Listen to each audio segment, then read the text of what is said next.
We are hosting today Mr. Krzysztof Domarecki, Chairman of the Supervisory Board of Selena FM SA. Good morning. Good morning, ni hao.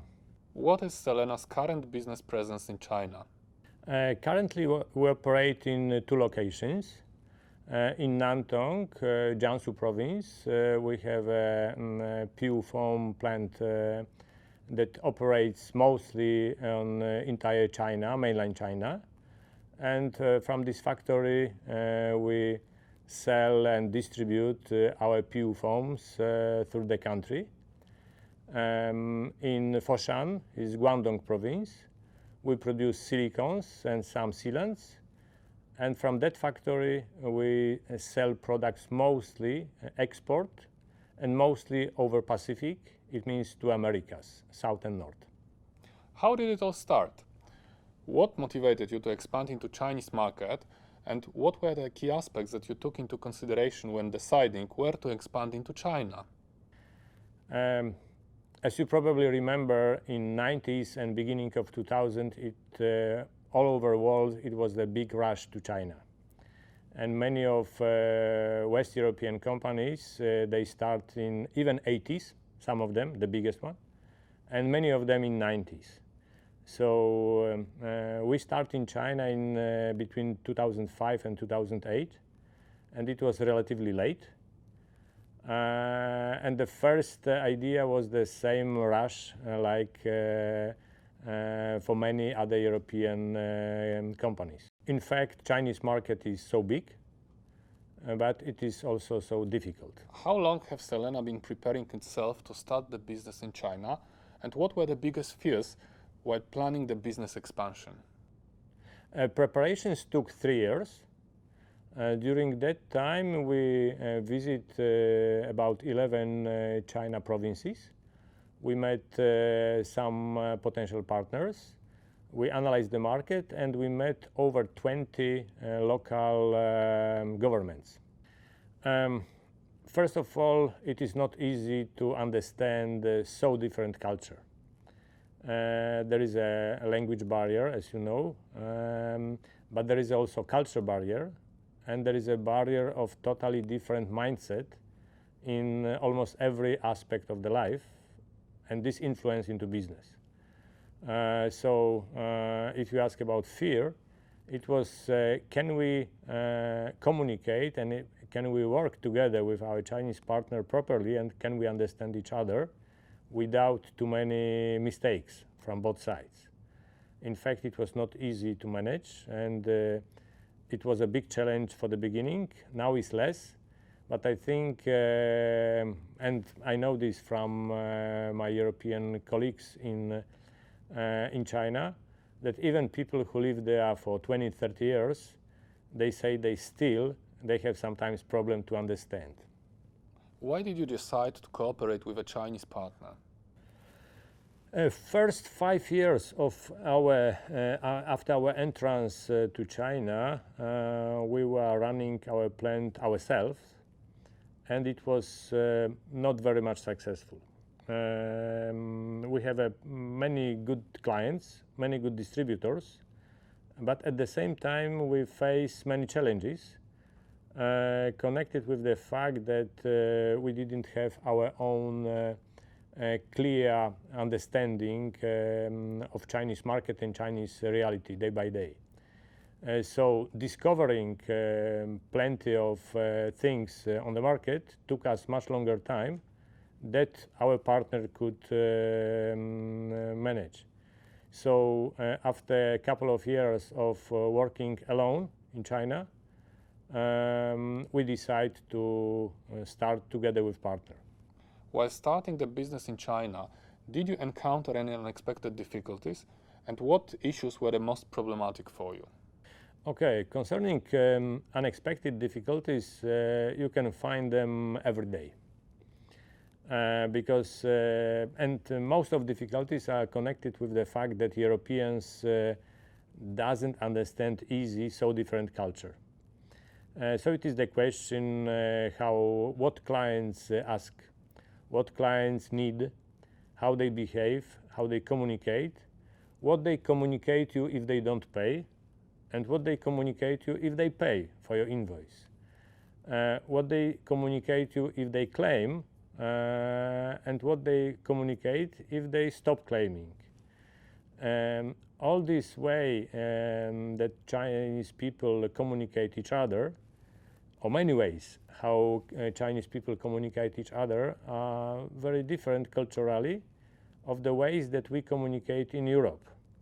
Also, we have to remember that European business, founded on European culture, is based on three legs, which is Greek philosophy, which is Christian religions, and Roman law. These are three fundamentals of Europe.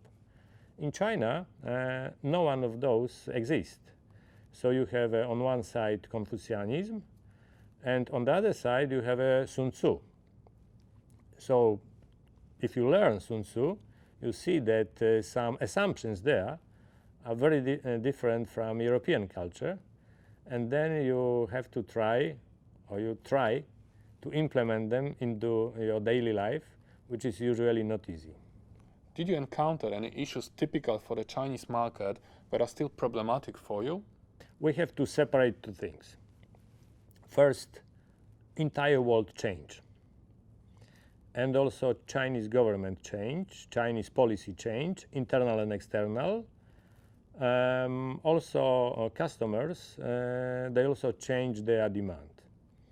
Many European companies, they expect that Chinese market will demand higher and higher quality, because, as you probably know, many of European companies were surprised how low quality is accepted by Chinese customers. And many of companies, they wait and wait, but quality is still quite far from European, or let's say from our European understanding of the quality. It doesn't mean that Chinese quality is low. Chinese consumers, they just need sometimes more simple features of the products. They are less demand. But what is most important, they don't like to pay for the features of the product that are not important for them. So in Europe, we tend to create most sophisticated products, high quality products, or what we perceive as a high quality, but it doesn't mean that it is high quality for Chinese consumers. The second issue is the issue about the internal policy. I think this policy change because the world is less and less open, and China is going to protect their own market more than before. At least we see such a behavior from many local authorities, and this will create another challenge to European companies. The last one is what I already said, understanding of Chinese customer or understanding of Chinese behavior, and I think this one will not change very soon. From your current point of view, what are the biggest benefits of presence in China? First of all, so different expectations from customers influence into way you create your products. By learning totally different or strongly different expectations from customers, and we operate in construction market as we produce construction materials, you can learn and you can create ideas for totally new products that doesn't exist or in Europe or in Americas. First benefit that we already have from China, from our existence in China, is that we created there some new products and that we were able to transfer them to Europe. Second is that in China there are many different business models, especially there are clusters of 200, 300 companies in one industry who cooperate, and at the same time companies that compete. This way help them to learn from each other much faster than we learn in Europe. So we try to implement this idea into our ecosystem around Selena in Europe, but that's not easy. Europe is too small to create such a clusters like China. And the third one, at least for our company, is that in China, sometimes they made a product from very different raw materials that we produce in Europe. We are active in construction chemicals mostly. So we found that for some very basic or very popular applications, they try to use different materials and they are successful. So we learned that and we are trying to implement it to Europe. Concerning marketing, I think marketing is different mostly because of culture.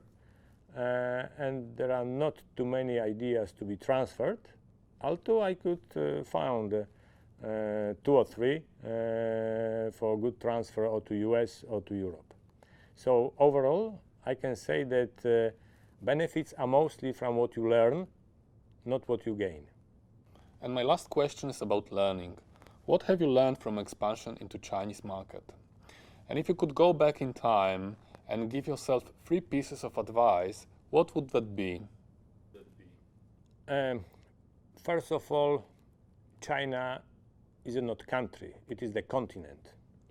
It is the continent who is trying to call him country, but in fact the size of China and the population of China, also geographical size, is so huge that to manage business there, you have to use quite different tools than you use in Europe. For example, you have one distributor in Stockholm, another distributor in Athena, and the next distributor in Paris, and all of them are in one country, and all of them want to delivery within 24 or 48 hours. Therefore, logistic chain in China is much more efficient than in Europe. In Europe, still we have borders, even if we are in one European Union community, we still have borders and the logistic chains are not that efficient. In China, logistic chains are much more efficient. The third, what we learned there, is that to manage relations with Chinese customers, sometimes you need to show very different attitude than you show in Europe. In Europe, most of us we work based on the trust created by the law, by that we follow the law, and that law is enforced by the government. In China, they create trust based on relations, and relations are much earlier important than in Europe. In Europe, you start do business and then you build the relations with your customer. In China, you start relations and then maybe after 2 years you start business. Thank you. Thank you, and I wish you successful business in China, to all of you.